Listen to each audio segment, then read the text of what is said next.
Hello, Zebra family. My name is Basham, Superintendent of GVISD, and I've put together this little video to try to explain to you what we're wanting to do in the November 25 bond. I'll talk a little bit about the finances, a little bit about the projects that we're wanting to do, and the rationale behind it. The building I'm walking up to is what I call the old gym building. I actually went to junior high in this building. It was built in the 50s. My dad went to high school here, and so we're wanting to renovate this building. When I became a superintendent several years ago, one of the first things I did was start looking at growth planning. And we did a demography report in 2024, and they told us that eventually we would run out of room in the elementary school. And so that was not shocking, because if you are around the Grandview community, you hear everybody talking about growth. And so if we're going to run out of room in the 28, 29 ballpark, we needed to start a plan. Well, the reason I'm walking into the gym is because this is really the only part of this building that we currently use. And so, like I say, I wanted to talk to engineers and construction people to find out if we had usable space. Because I'm of the belief, and our board is of the belief, that we want to try to use the spaces that we have. Renovation costs a whole lot less than new builds, as well as Grandview ISD doesn't have what's called bond capacity to be able to generate enough bond capacity to build a new building. And so we thought, let's use the spaces we got. This one is going to be used for administrative space. Initially, I had hoped to be able to use this building for students. Again, because I went to school here, I thought it would be cool to renovate this building to be able to use for classroom space. But you can see these are hayed-out walls. And these classrooms that are over here aren't big enough to be used for current standards by the Texas Education Agency. Well, nobody cares how big my office is or any of our administrators' offices are, so it's easier to and less expensive to move us down here as opposed to trying to knock out these walls and make it for classrooms. And so we wanted to be a good steward of the taxpayer dollar, so we are looking at doing that. I'm showing you all these clothes because this is the community swap shop. The community swap shop is not run by Grandview ISD, but it's housed here in the building. And so you can come up 3 or 4 times a month, and I'm going to turn on one of these lights, and they have all of these clothes that our community has donated that you can come up and get free of charge. It's an incredible organization that does great work for our community. These are not just Grandview ISD folks that come in and use the swap shop. It's anybody from the Grandview area. And you come up on a Sunday and there's generally 30 people up here. And that's an amazing ministry is what I would call it, but it's not associated with any faith-based organization. It's just some folks that are willing to give of their time to make our community better. I can tell you the swap shop will remain open. If the bond passed and we used that space, we would find a space in Grandview ISD. We've even talked to the city about partnering with them to make sure that the swap shop would remain open. So that's a question that I get asked a lot. Where I'm currently standing is in between the old gym building and the administration building. So we're wanting to make the administration building its own standalone intermediate school. We would do drop-off and dismissal here in this building because it has a gym that kids would come into the gym area. And then where I'm currently standing in between the two buildings would be enclosed, climate controlled, and they would come into this building over here. And so we currently use part of the administration building for 6th grade classes, but we would have its own standalone 5th and 6th grade. And so over here, we've got a 6th grade hallway that, again, we currently are using with 6 classrooms down there. And then we've got some classrooms over here that we don't use currently, but as we bring over our 5th grade, we would. And then it would give us spaces that we can renovate for growth. We feel like we can absorb growth since we aren't having exponential growth. This is our boardroom. Our boardroom is being used for a training. It gets used for trainings a lot. But we would be able to renovate that space into what's called a media center. If you're seasoned, I won't call anyone old, but if you're kind of old like me, it's probably a library is what you would think of it. This is our multi-purpose room. This is a big piece of what we're wanting to do, is renovate the multi-purpose room into classroom spaces. So it was built to be expanded, and it's sitting empty right now. And about 95% of the time, or greater, it sits empty. And so we feel like if we can make this space into classrooms, and we can do that at a much less cost than just building a standalone intermediate school. Again, we're trying to use the spaces that we have to be a good steward of the taxpayer dollar. I'm going to walk through the multi-purpose room and walk over in front of the junior highs as we go over to the high school. So that's the renovation piece of creating a Grandview Intermediate. So we would go to 4 campuses. Grandview Elementary, Grandview would be pre-K through 4, Grandview Intermediate would be 5th and 6th, and then Grandview Junior High would be 7th and 8th, and then obviously the high school would be 9 through 12. On the junior high, we're wanting to replace air conditioning. And people say, okay, if the bond passes, when would that take place? Well, that would be the first thing that we would do, is start replacing air conditioners at the junior high campus as early as this coming spring break. So if the bond did pass in November, we would start with those pieces on spring break. One thing I will tell you is Grandview's population, our GVISD's enrollment was pretty flat for about 12 months, and we didn't experience a lot of growth. So our demographer report said that we would run out of room at the elementary in the 28-29 school year, and that probably gets pushed back to the 29-30 school year. And a question I get asked is, well, do we need to do it now as opposed to waiting? And that is a possibility. But we feel as though, after conversations that we've had with architects and numerous builders, the minimum increase per month on construction cost is going to be 1%. That's what they tell us the baseline is.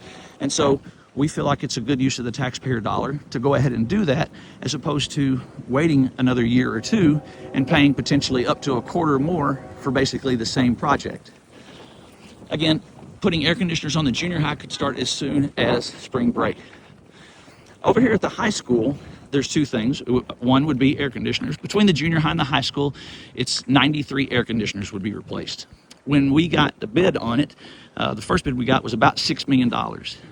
Fortunately, we're in a situation where our director of operations came from very large districts, and he has done this exact project in-house before, and says, we believe that we can do it ourselves, purchase the items, and then do the work ourselves for just under $3 million. So that's a savings of $3 million. Now, all of those things they're bonded and insured, and we're not doing it on the cheap, but we want to be able to, again, be the good steward of the taxpayer dollar. I'm walking into the high school, and the big thing about the high school is the foundation. So I'm currently in the 200 hall. If you're familiar, if you've been in the high school, there's the band room right there, and I'm going to be walking into the auditorium. On the other side of the auditorium is the 300 hall. And the 300 hall is where our foundation issues are. And so from the middle of the building to the end of the 300 hall, there's a significant drop off. Good morning. Good morning, how are you? Good. So what we would do, and now over the course of, this is my 15th year in the district, we have tried to work on foundation issues numerous times. And so what we're going to do is try to get it fixed once and for all. We've tried polyurethane, we've tried putting different things to jack it up, but what they would do is come in, and there's expansion joints in the building, and basically from about where my finger is all the way down would be completely gutted. They would take out all the walls, leave everything but the ceiling and the outside walls. They would take out the carpet, they would take out the foundation, and they would take out several feet of dirt underneath the building, because that's what's happened, is the dirt has begun to settle in the building, and obviously if the dirt goes down, the foundation's going to go down. And so we're going to be basically almost rebuilding this wing of the building to fix the foundation issues. If the people ask me, if the bond doesn't pass, what are we going to do? We would probably have to go back with the polyurethane, but we would probably have to redo that every 6 or 7 years. We just don't feel like that's the best value, is to continually be band-aiding it as opposed to actually getting it fixed once and for all. I'm going to walk in this classroom real quick and show you where just an example of what it looks like. And so you can see in this corner how much it has sunk, and the big cracks in the walls. So, how are you guys?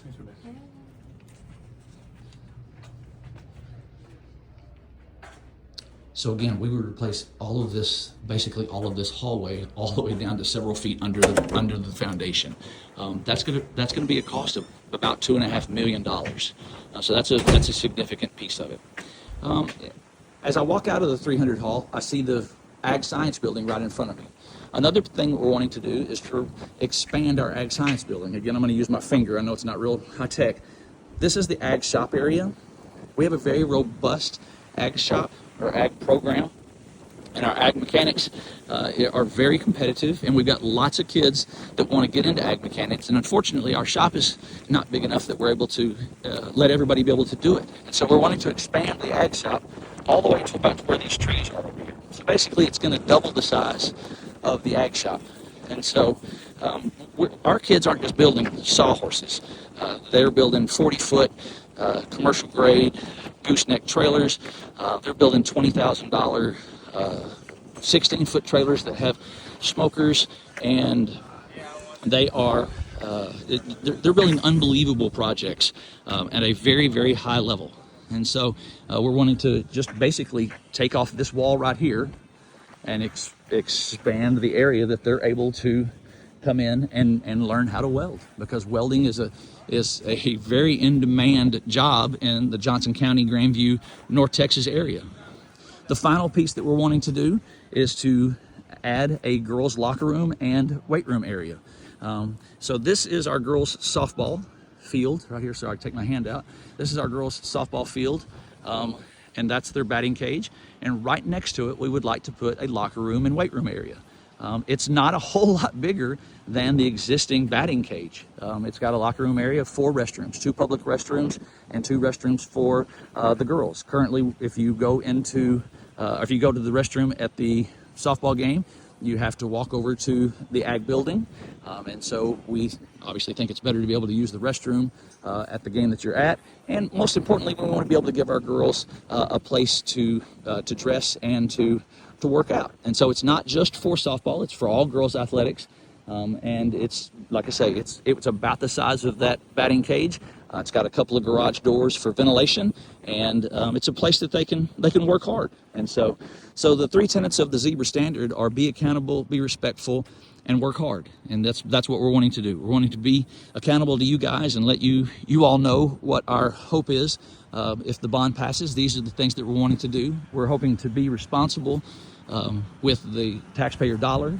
We certainly understand that a 23-cent increase is not an insignificant amount of money. It is homecoming, so here comes one of the homecoming trailers, and I love the fact that it's being pulled by a tractor. That's awesome. And so we want to be accountable to that, and then we want to work hard to make sure that we're producing good students. And I feel like we have a history of doing that. We're going to continue to work hard every day to do so. If you have any questions after watching this video, my email address is kbasham@gvisd.org. My office phone number is 817-866-4500. If you have any questions, please feel free to reach out. Or if you would like me to come talk to an organization, or if you would like me to come meet one-on-one with you, I will do any of that. And so I hope that you've learned something from this video. I hope that you would reach out if you had any questions. And most importantly, I hope that you would go vote. I am not naive. If you can still love Grandview ISD and vote no for this bond, you can vote yes for this bond and love Grandview as well. You have to do what's best for what you think is best for your family. You have to do what you feel like is best for our community and for what's best for our district. And we totally respect that. But most importantly, I would hope that you would go vote, because we want your voice to be heard.